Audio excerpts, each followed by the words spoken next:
Ya sanibona, wozani-ke nginixoxele ngale episode le yey'ngane zesithembu. Bebeyibiza nge-Last Supper, kuyafana nje ne-Last Supper because uyakhumbula ngalesa sikhathi uJesu eyobethelwa esehleli nabafundi bakhe-ke bedla i-Last Supper. Phela kwakungemnandi laphana, babedla ukudla okumnandi impela kodwa kwakungemnandi ngoba babazi ukuthi uJesu useyahamba phela useyobethelwa. Futhi babazi ukuthi khona owayezobhithreya uJesu la etafuleni. Ibifana ncamashi, bebebahle bonke beswenkile, amantombazane emahle, abafana bebahle. Kodwa-ke makhelwane akusho ngempela ngempela, bazomthengela nini uMpumelelo isudi entsha ngoba le sudi lena selokhu ayigqoka naku kushada umawakhe wagqoka le sudi. Futhi sambona noma benza i-photoshoot yothando nesithembu wagqoka le sudi. Manje futhi i-Last Supper ugqoka le sudi. Uyayidinga uMpumelelo isudi yesibili. Sengiyasho nje makhelwane kodwa ngeke ngigxile lapho. Bebebahle, itafula lisethiwe lilihle. Bakhona-ke nalabo makoti mbumbulu bakaMsiliku. Uyabona phela ley'ngane ey'mbili ey'gqome lapha kaMsiliku, kodwa sey'khohliwe nje ukuthi y'qomile. Sezenziwa amakhosikazi akaMsiliku. Bona phela uVuyo noTirelo, noma bey'ngane laba, iy'ngane kaMpumelelo nabo phela bakhona. Khona nomngani kaSineke-ke naye nje uPhelezela uSine. Uyabona phela uyamdinga umuntu ozokudifenda uma uwumuntu ongadifendeki. USine phela akadifendeki nje, kodwa uyamdinga nje umngani ozoma nawe. Bese kuba nenye-ke nje futhi intombazane-ke abavele bayifaka nje.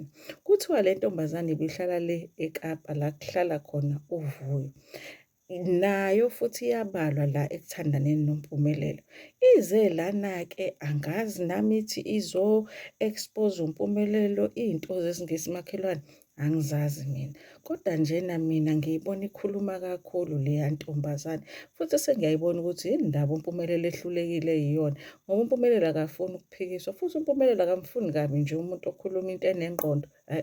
uMpumelelo ufuna engathi ungaba yisithithithana sakhe esingazi lutho esivuma yonke into. Uyabona nje uma ukhuluma into enengqondo nje uMpumelelo akazwani nawe. So ngivele ngayibona le ntombazane ukuthi le ntombazane le inengqondwanyana encane. Yikona nje ukuthi ikhuluma kakhulu kodwa ikhona ingqondo ekhona kuleya ngane ngathi hhayi ngeke uMpumelelo ubengekalungi kule ntombazane. Ikhona-ke nayo la kwa-Last Supper. Hhayi-ke bafike-ke makhelwane bebahle bonke bahlale phansi kube mnandi. Bajokhe nje futhi uSine nje uma kusaqala uyijokhela noMpilo. Kodwa makhelwane ngifuna ukusho ukuthi yazi uMpilo kule season uyathandeka. Uyathandeka nje kakhulu. Nami bengiye ngiy'tshela ukuthi uMpilo unokuy'tshela okuthile, uyabona, uyayiqhenya njena kodwa hhayi kule season ngimthandile. Uyayithanda i-peace futhi uyayithanda iy'ngane zakubo futhi uyayidifenda mazidifendeka. Kodwa-ke siyazi ukuthi uSine akadifendeki bakithi, kunzima nje ukudifenda uSine. So basajokha-ke nje ekuqaleni yabona kusakuhle konke. Bafike bahlale phansi, hhayi cha, zinhle iy'ntokazi ney'nsizwa-ke nazo lezi phela ey'khona ey'mbili zinhle. Hhayi-ke kuthe uma kuhlalwa phansi, kodwa-ke ngiyasola mina makhelwane, ngiyasola ukuthi uMpumelelo ubemhlohlile uTirelo ukuthi kube uyena okhulumayo lapha etafuleni. Uyabona le nto yenu yokuhamba nithatha abafananyana nibenze amadoda, nithi umuntu azathi indoda yami le kodwa ubone umuntu ukuthi umfana lo akuyona indoda. Ngempela ngempela ngoba uMpumelelo yonke le nxuvanxuva ibiyenzeka lapha eyakhe. Umuntu okufanele akhulume ngempela ngempela uMpumelelo. Uyabona leyo nto ngoba umuntu olethe uVicky laphayana, olethe uVuyo, olethe uTirelo uMpumelelo. Ukube uMpumelelo akekho ngabe laba ngabe nje ama-siblings kuphela kuleya trip nomngani kaSine. Kodwa uMpumelelo nje most of the time uyithulele nje wena makhelwane. Uthule akasho lutho. Uyayibona le nto engiyishoyo? Hhayi mina angi-understand-i kahle hle. Kodwa-ke kubukeka engathi ubehlohlile la kuTirelo wathi uTirelo akomkhulumela ngoba all of a sudden uTirelo usebuya nje ese-willing to talk. Uyabona sekuyena obuza ama-questions la kuVicky usefuna ukwazi ukuthi yini ehlanganisa uVicky noMpumelelo. Hawu yini ndaba uVicky eze kwi-trip. Uthi wena Vicky uze lana ngaliphi? Wena uze ngaliphi Tirolo? Ngoba phela uVuyo uze ngaleli nawe oze ngalo. Lilodwa nje. Asisho-ke kodwa lona. Sisho phela iposition.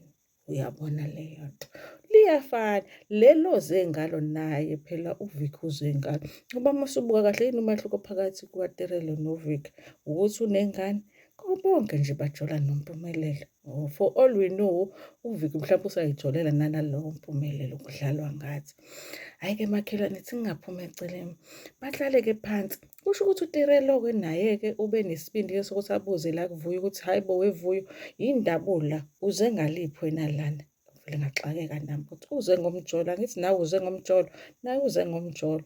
Waqala-ke manje wachaza uVicky uyabona uVicky lo muntu ochaza into engathatha u2 second wena ukuthi uyichaze navele ayichaze for 5 hours aqale phansi kakhulumeke isingisi-ke esiningi-ke uyabona leyo nto asho ukuthi yena njena ino-confused kanjani kanjani kodwa uma sengimthola kahle into afuna ukuyisho ukuthi uMpumelelo akayeke amanga ngoba uMpumelelo uhamba etshela abantu ukuthi i-reason ukuthi yena noVuyo bahlukane is because of uVicky. Uyabona leyo nto uMpumelelo washo kanjalo kubaba wakhe futhi washo kanjalo kumakaVuyo. Manje kunama-voice note ahamba emoyeni andizayo kukhulunywa ngoVicky kuthiwa uVicky uyena ofaka uVuyo umoya omubi. Mina ngithi yazini ngiyavuma ukuthi uVicky uyawufaka umoya kuVuyo kodwa angivumi ukuthi ufake umoya omubi. Yazi ngobani?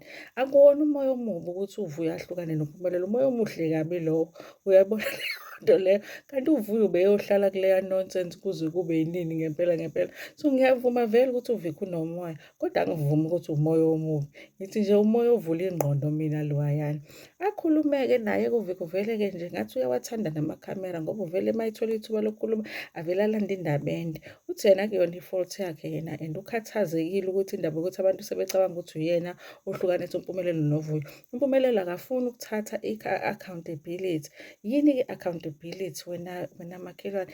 Nami angazi phela ngezulu ukuthi kuthiwa yini accountability. Bathi akafuni phela ukuthatha ukuthi icala elakhe lokuthi kuze kuhlukane yingoba yena unamanga uMpumelelo. Yiko egcine sehlukana noVuyo. Hhayi ayilande le ndaba ezibindi bese-ke ulona u-Abo uyadinwa. U-Abo udinwa yini? Cabanga nje u-Abo makhelwane umuntu ongeve ngasho lutho futhi u-Abo kahle kahle next season njena ngiyayibuza ukuthi sikhona yini isidingo sokuthi abuye ngoba akasho izinto ey'ningi akenzi izinto ey'ningi. So yini isidingo sika-Abo vele ey'nganeni zesithembu? Kodwa ku-Abo udiniwe-ke kulokhu ngoba udinwa ukuthi le ntombazane iphathe igama likababa uMseleko. Wavele wathi uyabona-ke usufike ekugcineni-ke lapho uma usuphathe igama likababa. Kanti intombazane ethi cha phela igama likababa wakho ngiliphatha ngoba naye ubaba wakho uphathe igama lami la emamesejini.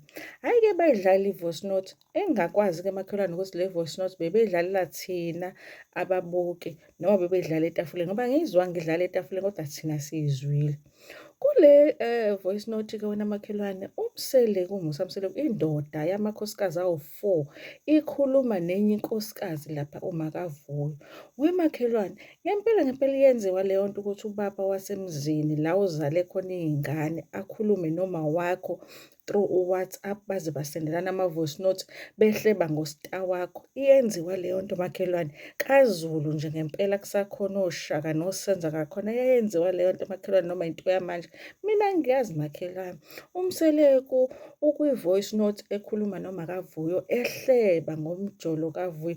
Wake wayizwaphi into enjalo? Embarrassing.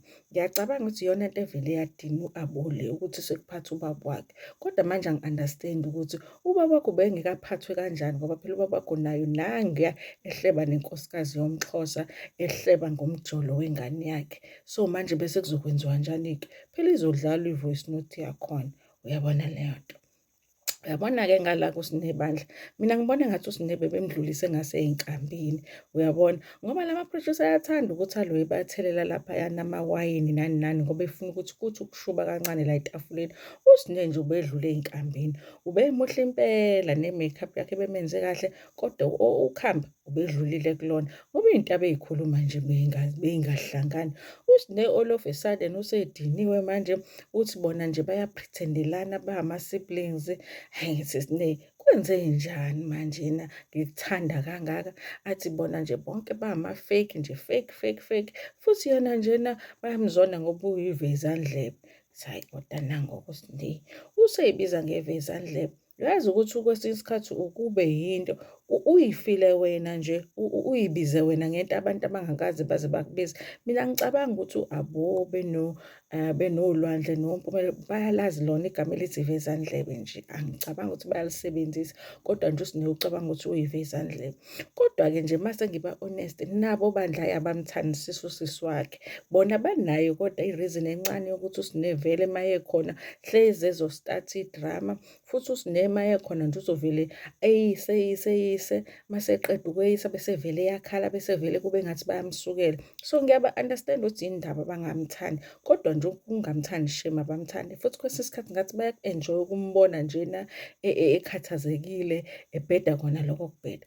Hhayi-ke bathethisane baze bakhombane nolwandle ngoba ulwandle uthe yazi wena usijwayele amasimba wena usijwayele yeyi esho khona lapha etafuleni. Engakuthandanga-ke makhelwane nolwandle sesukume sethi njengathi ufuna ukuyoshaya uSinew. Ngambuka ngathi hheyi wemfana uyalazi iseli lamaphoyisa uyalazi iseli lamaphoyisa uzolala ejele. I-South Africa lena phakamisa nje isandla yimi lo ngqo umakhelwane ngifonela amaphoyisa ngithi phuthumani kaMseleku useshaya uSinew ulwandle.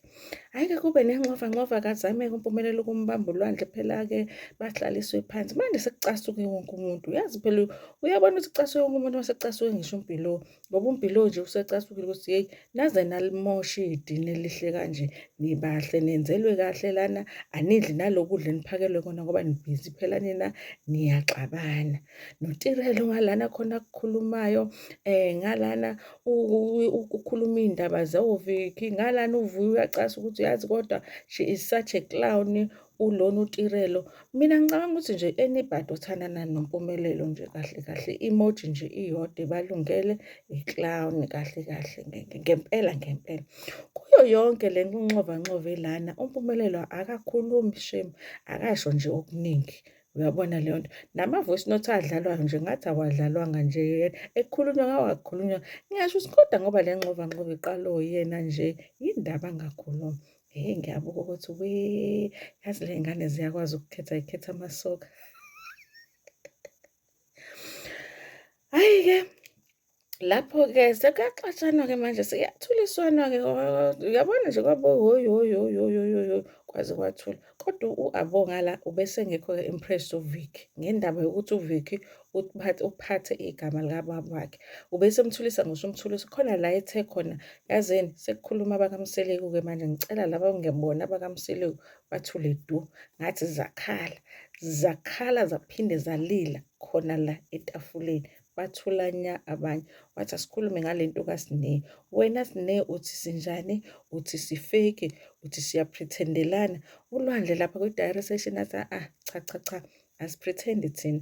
Umuntu ophrithenda uyena lo okhuluma ngoku-pretend-a okusho ukuthi uSinew uyena opretend-ayo. Thina asiprethendelani thina. Kodwa kukhona ukuphrithenda okukhona.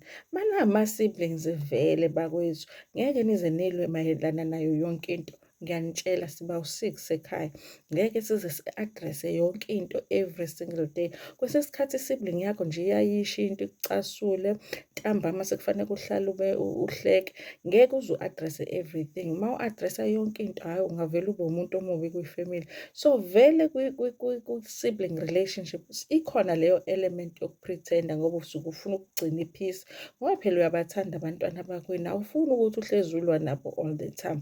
So part of it vele uSinew right bayaphrithenda kodwa-ke phela kufanele ukuthi every time behlala phansi-ke manje nangu uSinew ekhuluma ngokuphrithenda, every time behlala phansi-ke nangu uSinew ekhuluma ngokuba fake, every time abasakwazi nje ukudla abasakwazi ukudla nje ngoba bayaphrithenda. Hhayi mina ngi-understand nakho-ke lokho ukuthi yena uhlele ukuthi bona abamthandi ngoba bona bafundile. Ushilo-ke phela u-Abo lapha athi hhayi bo phela sonke ithuba lokufunda salithola, sonke ithuba lokufunda salinikwa. Ukuthi wena walithatha noma awulithathanga akuyona inkinga yethu le ukuthi wena wa-decide ukuthi ungalithathi ithuba lokufunda. Ngempela uSinew ufuna benzenjani, ufuna bambelethe emhlane. Uyabona leyo nto.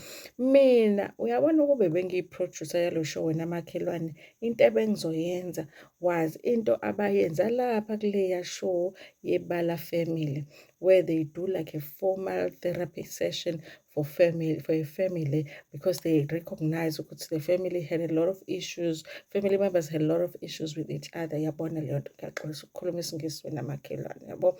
So mina into ebengizoyenza la ey'nganeni zesimo, bengizokwenza into ekanjalo ukuze bakwazi uku-resolve ama-issues abo, bakwazi nokuthi ba-understand-ane, ngoba I think ama-siblings lawa kaSne awam-understand uSne, uyabona, nezinto azenzayo nje bayi-understand ukuthi uzisholani, uzenzelani. So mhlawumbe into enjalo ingabenza ukuthi bam-understand-e kangcono uSne, naye aba-understand-e kangcono, ngoba phela kahle kahle akuyona i-fault yabo ukuthi uSne akafundile, futhi akuyona i-fault yabo ukuthi uSne uy've ezandleni. Manje bona faneke benze njani ngempela? Bamlahlephi-ke manje uSne? Uyayibona nje yonke leyo nto. Uzothi kulona kuMpilo, wena Mpilo awunginaki uma ngifika kini lapha ezansi kamakhelwane. Ngempela ngempela uMpilo faneke enze njani uma kufika uSne? Agxume ahlale phezu kwendlu, ahalalesele akekeze. Faneke enze njani uMpilo? Uyabona nje ngempela, hhayi bekwamahlephehlephe. Idrama ibiningi, kodwa-ke makhelwane ungakhohlwa next week ukuthi uze sizoxoxa la, ngoba next week sizobe sikhuluma ngaleya le ezobe yenzeka. Phela uTirela uzobe elwa noVuyo, angazi-ke nami. Kuningi nje, ubanga umpumelelo. Lo mpumelelo ohleli lapha ekhoneni oyithulela ongasho lutho obabukayo nje belwa. Hhayi ngoba ukuqoma makhelwane kuyakwenza nje ube yisidumo. Ukuqoma kukwenza ube yisidumo nje kakhulu futhi. Hhayi-ke ngiyabonga makhelwane, kusebusuku phela ngifuna nokulala, ngiyavuka ekuseni. Bye bye.